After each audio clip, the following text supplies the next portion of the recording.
सीता समझ गई कि उर्मिला आई है और संकोच में अपने पति से मिल भी नहीं रही है, और लक्ष्मण इतना संकोची है कि मिलेगा भी नहीं उर्मिला से। तो भाभी ने बुला के कहा कि बेटा इधर आओ। लक्ष्मण ने कहा जी भाभी, वो मेरी कुटिया में बेटा फूलों की डाली रखी है, वो जरा डाली उठा लाओ, माला बनानी है देवताओं के लिए। उनको पता है कि उनकी कुटिया में उर्मिला बैठी है, उन्हें लगा इस बहाने ही दोनों थोड़ा मिल लेंगे। उत्साह में भरे हुए लक्ष्मण की भाभी का काम करने जा रहा हूं, खटखट खटखट खटखट पहुंचे। जैसे ही झोंपड़ी का दरवाजा खोला और अंदर घुसे, देखा उर्मिला। सोच के देखिए क्या बीती होगी। जिससे बिना बात किए चले आए, जिससे बिना अनुमति लिए चले आए, सप्तपेदी के 7 फेरों में जिसके साथ शपथ खाई थी कि तेरा साथ नहीं छोड़ूंगा, राम के अनुराग में जिसे छोड़कर चले आए, वो उर्मिला। और जिसने अपनी बड़ी बहन सीता को आदर्श माना और इस बात को स्वीकार कर लिया कि कोई बात नहीं, चले गए तो कोई बात नहीं, वो लक्ष्मण दोनों एक दूसरे के साथ कैसे सामने आए होंगे। उर्मिला खड़ी हुई, मुस्कुराई, रोई नहीं, और मुस्कुराकर क्या बोली, मेरे उपवन के हरिण, मेरे बाग के हिरन आज वनचारी, मेरा हिरन आजकल जंगल घूम रहा है। इस पर आप माता उर्मिला को याद करना, मेरे उपवन के हिरन आज वनचारी, मैं बांध न लूंगी तुम्हें तजो भय भारी। छोड़ो, डरो मत, बांधूंगी। इस मंच पर 3 दिन से मेरे पार्श्व में आशीर्वाद की मुद्रा में शेषनाग के प्रतिनिधि लक्ष्मण लाल खड़े हैं। उनके लिए पहली बार एक पंक्ति पढ़ रहा हूं उमाकांत जी की। उसमें उन्होंने कहा कि दुनिया में हर आदमी की परछाई काली है, एक राम ही पृथ्वी पे आए जिनकी उजली परछाई है, जिसे लक्ष्मण कहते हैं।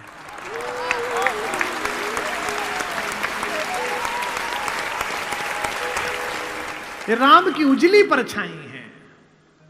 बाबा ने अच्छी बात लिखी है, 12 से निज हितपति जानी, लक्ष्मण राम चरण रति मानी। मेरा एक बड़ा प्रिय कवि है, बच्चा वो लखीमपुर से आगे एक गांव में रहता है, ज्ञान नाम है उसका, ज्ञान प्रकाश आकुल। ज्ञान ने छंद भेजा, रात सुनिएगा।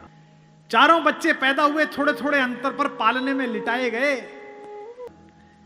कि पालने में लखन व राम जी लिटाए गए, लेटते ही करुणा सदन चुप हो गए। राम तो लेटते ही चुप हो गए, हल्का सा पालना हिला।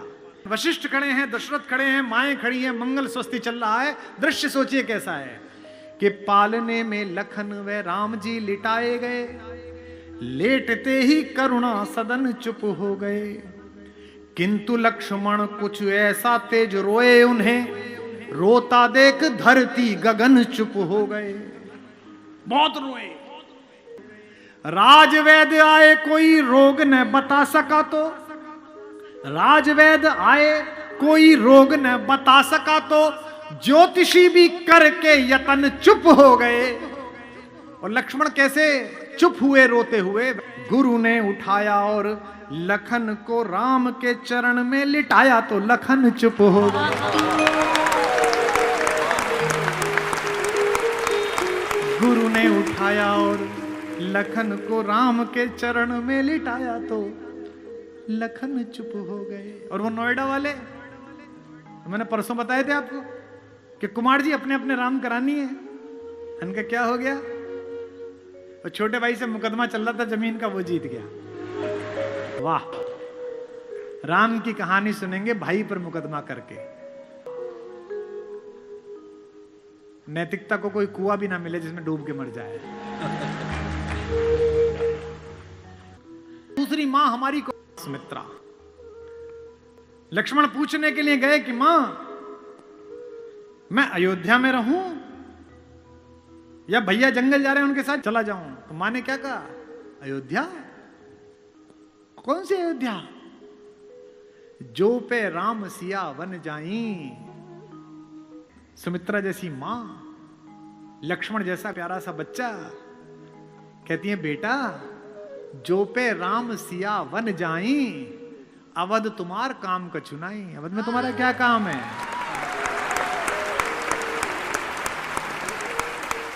जहां राम है वहीं अयोध्या है। अवध तुम्हारा काम कुछ नहीं। और राम तो फिर भी हमारी मां के साथ है, सीता के। एक सत्संग है, एक स्नेह की डोर है। माना कि गृहस्थ में नहीं है, तपस्या का जीवन है, लेकिन फिर भी एक दूसरे की सुन तो रहे हैं। और यहां पति पत्नी बैठे हो तो वो इस बात को महसूस करेंगे जो 20 वर्ष 25 वर्ष बिता चुके हैं। एक समय आता है जब आपका कोई प्रेम का बहुत ज्यादा डोर नहीं होती, एक दूसरे के साहचर्य की होती है कि रहनी चाहिए यहीं। और पति को भी लगता है ये रहनी चाहिए और पत्नी को भी लगता है कि रहना चाहिए। हमारे माहेश्वर तिवारी ने पंक्ति लिखी है, इस हॉल में बैठी सारी भाभियों को और माओं को समर्पित करता हूं।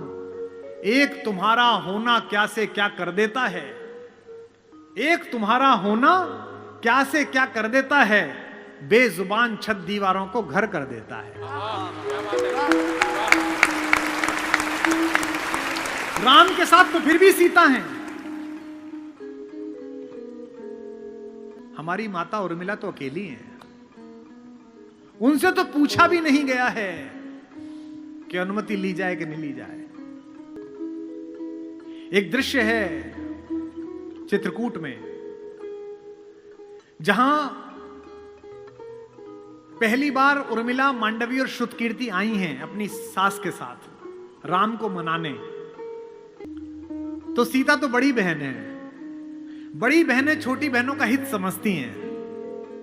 लड़कियों में होता है कि छोटी की बात समझ लेती हैं, माता पिता की आवश्यकता नहीं होती, खुद ही कर देती हैं। सीता समझ गई कि उर्मिला आई है और संकोच में अपने पति से मिल भी नहीं रही है, और लक्ष्मण इतना संकोची है कि मिलेगा भी नहीं उर्मिला से।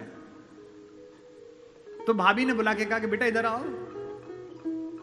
लक्ष्मण ने कहा जी भाभी, वो मेरी कुटिया में बेटा फूलों की डाली रखी है, वो जरा डाली उठा लाओ, माला बनानी है देवताओं के लिए।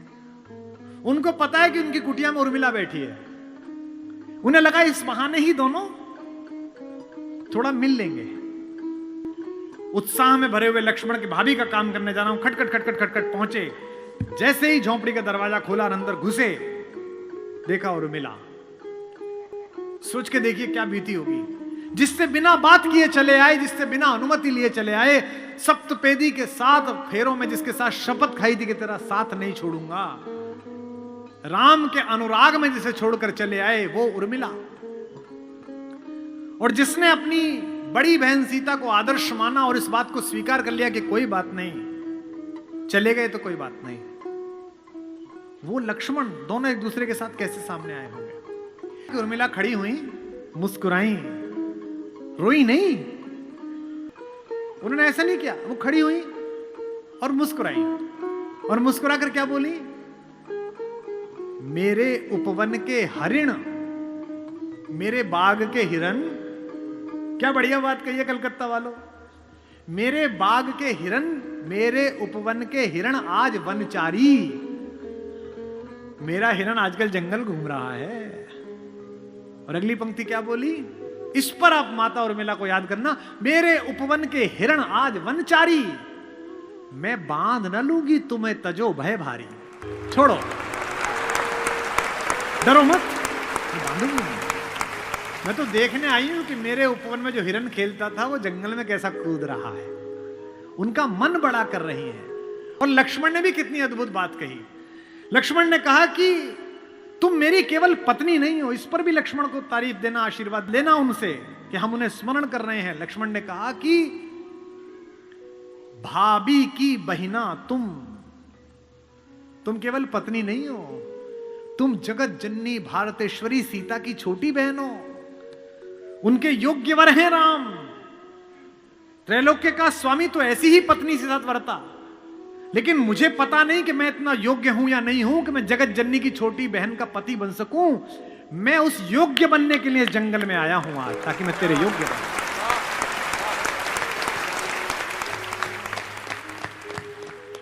भाभी की भगनी तुम केवल अर्थ नहीं मेरे उपभोग। तपने दो वन में कुछ मुझको बनने दो केवल निज योग्य। मुझे थोड़ी तपस्या करने दो, अपने लायक बनने दो। तुम तो कौन हो? मेरी पत्नी थोड़ी हो तुम पहले सीता की बहन हो, खानदान, और मैं केवल राम के पीछे चलने वाला एक लड़का। मुझे इस लायक तो बनने दो कि सीता माता किसी को परिचय कराएं और कहें कि ये मेरी छोटी बहन का पति है। ऐसी योग्य तो बनने दो।